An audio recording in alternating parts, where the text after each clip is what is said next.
ভারতের লোকসভা নির্বাচনে বুথ ফেরত জরিপে নিরঙ্কুশ সংখ্যাগরিষ্ঠতা পাওয়ার আশা করলেও চূড়ান্ত ফলে সেই হিসাব মেলেনি বিজেপির।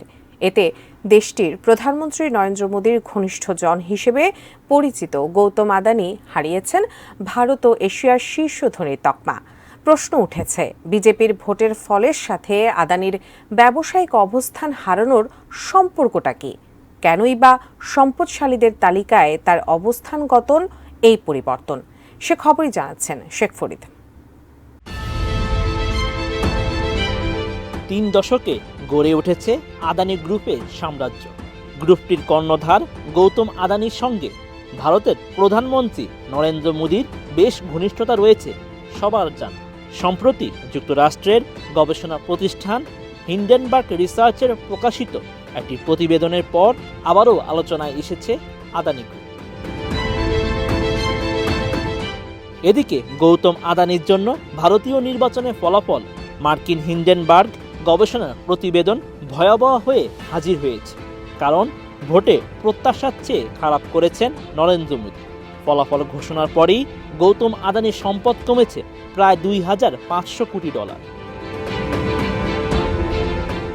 নরেন্দ্র মোদীর নেতৃত্বাধীন রাজনৈতিক দল বিজেপি নির্বাচনে নিরঙ্কুশ সংখ্যাগরিষ্ঠতা পাবে এমন পূর্বাভাস দেওয়া হয়েছিল বুথ ফেরত জরিপে, কিন্তু বাস্তবে সেটা ঘটেনি। এরপর ভারতীয় শতকোটিপতি গৌতম আদানি 4 জুনে যে সম্পদ হারিয়েছেন তা যে কোনো এশীয় বিলিয়নিয়ারের জন্য একটি রেকর্ড। বিশ্বমানের থার্মিক্স রড, সালাম স্টিল থার্মিক্স, দেশের একমাত্র থার্মিক্স রড। আদানি গ্রুপের 10টি কোম্পানি শেয়ার বাজারে তালিকাভুক্ত। 4 জুন সবকটি কোম্পানির শেয়ারের দামে পতন ঘটে।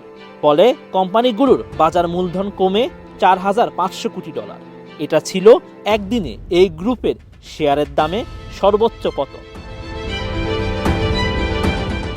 হিন্ডেনবার্গ গবেষণা প্রতিবেদন প্রকাশের পরেও আদানি গ্রুপের অবস্থা এতটা খারাপ হয়নি। ওই প্রতিবেদনে $18,900 কোটি মূল্যমানের এই গ্রুপের বিরুদ্ধে জালিয়াতির অভিযোগ আনা হয়েছিল।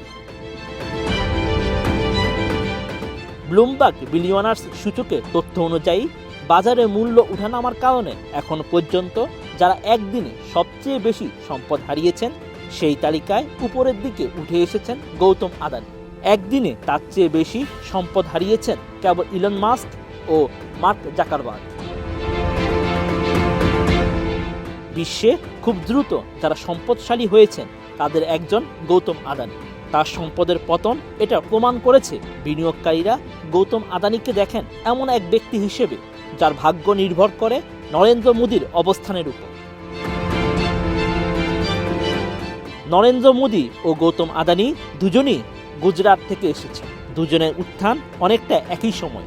মোদীর অগ্রাধিকার হলো অবকাঠামো নির্মাণ, পরিবেশ সম্মত জ্বালানি, প্রতিরক্ষা ও ডিজিটাল সেবা। গৌতম আদানিও এসব খাতেই বিনিয়োগ করছে। শেখ ফরিদ, ATN।